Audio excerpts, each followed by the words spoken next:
Hello, TFD family. What's going on? We've got some major new updates surrounding the WNBA CBA. And honestly, the more this situation develops, the more unbelievable it starts to sound. So here we are again. One of the co-founders and co-owners of Unrivaled is once again publicly telling players what they should be doing when it comes to their collective bargaining agreement with the WNBA. And every time I say that sentence out loud, it still feels insane. You've got players who are vice presidents of the Players' Union for one professional league while simultaneously owning a completely different professional basketball league. That conflict alone should stop everyone in their tracks. It's baffling. There's no other way to describe it. But setting that aside for a moment, yesterday brought a very interesting development. I mentioned this briefly in a video, but it deserves more attention. The NBA and WNBA made a very calculated, very smart move. They essentially said, we're operating under a moratorium right now, but let's start sending out qualifying offers to free agents. Now, those offers have to be made under the current salary structure, meaning the existing salary framework. No increases yet, no new benefits baked in. But that's not the point. The point is psychological. This move forces players to start thinking about real numbers, actual salaries, concrete decisions. And that's how negotiations get done. You move people away from abstract talking points and into real-world outcomes. From a strategy standpoint, it was a smart play by the league. And here's where things really shift. The court of public opinion has changed dramatically. Not that long ago, the narrative was simple. Players deserve more money. And a lot of fans agreed with that. But now, the owners have put serious money on the table, real money, life-changing money.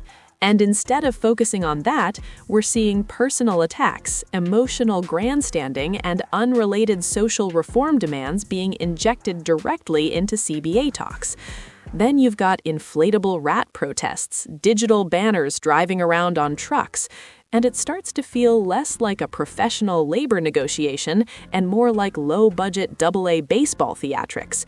At some point, fans look at this and say enough. It feels personal.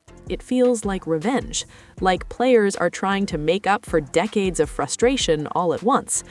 But here's the uncomfortable question that never gets addressed. How are owners supposed to take that seriously when the league has never turned a profit? That fact is never mentioned by the players, not once. And it's not some secret, it's common knowledge. Even casual sports fans who don't follow the WNBA know this. It's been a running joke for years.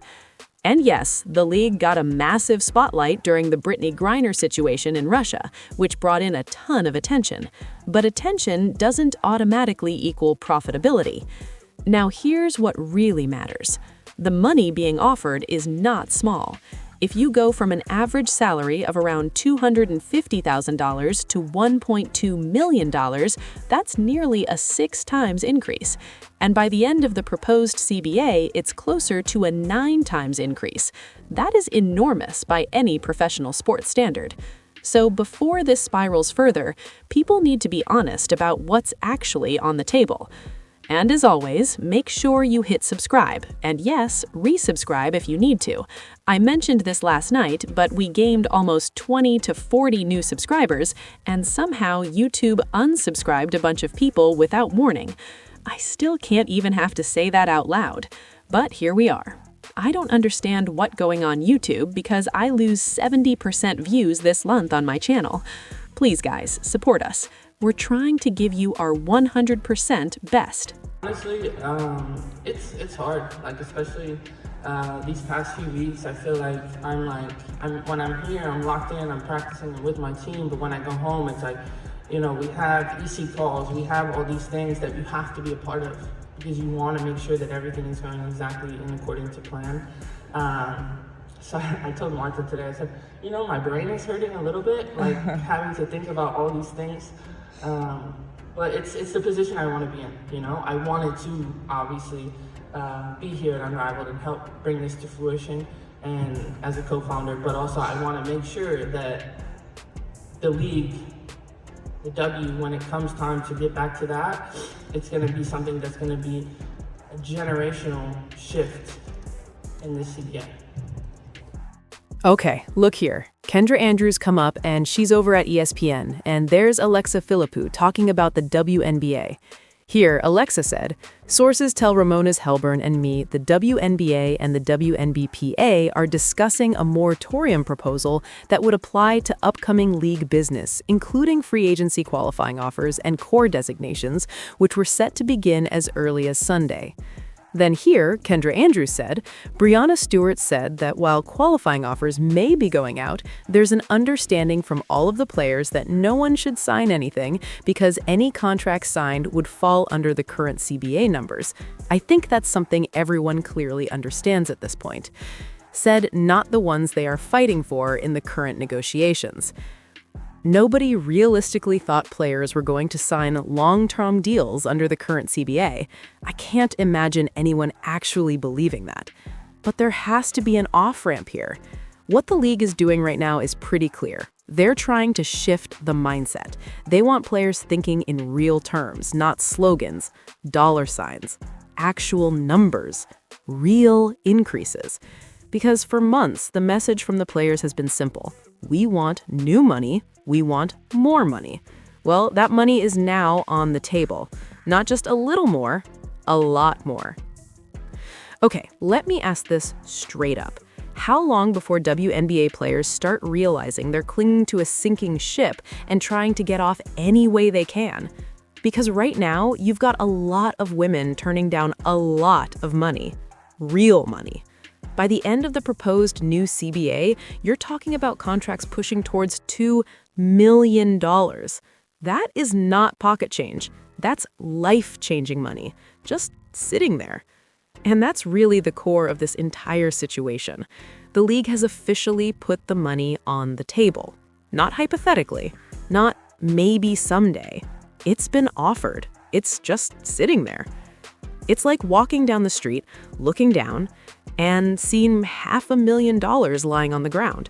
You're a player who's been making $100,000 a year, and now there's 5 years' worth of your salary sitting there in year 1 of the new CBA, and you're choosing to walk right past it? Think about that for a second. That's the difference between living in a $2,500 a month apartment and buying a home. That's stability. That's security. That's changing your entire financial trajectory. For years, players said they wanted stability. They wanted the ability to actually build a life. Well, now there's home buying money on the table. And let me be very clear about something. We are not talking about the Caitlins, the Asias, the Angels, the Sabrinas of the world. Those players live in a different universe. They've got endorsements. They've got brand deals. They've got money coming in from everywhere. That's not who this affects the most. This affects the 6th through 10th player in the rotation, the 11th player on the bench, the veterans who've been grinding for years without outside income streams. Those are the players staring at this money and having to make a very uncomfortable decision.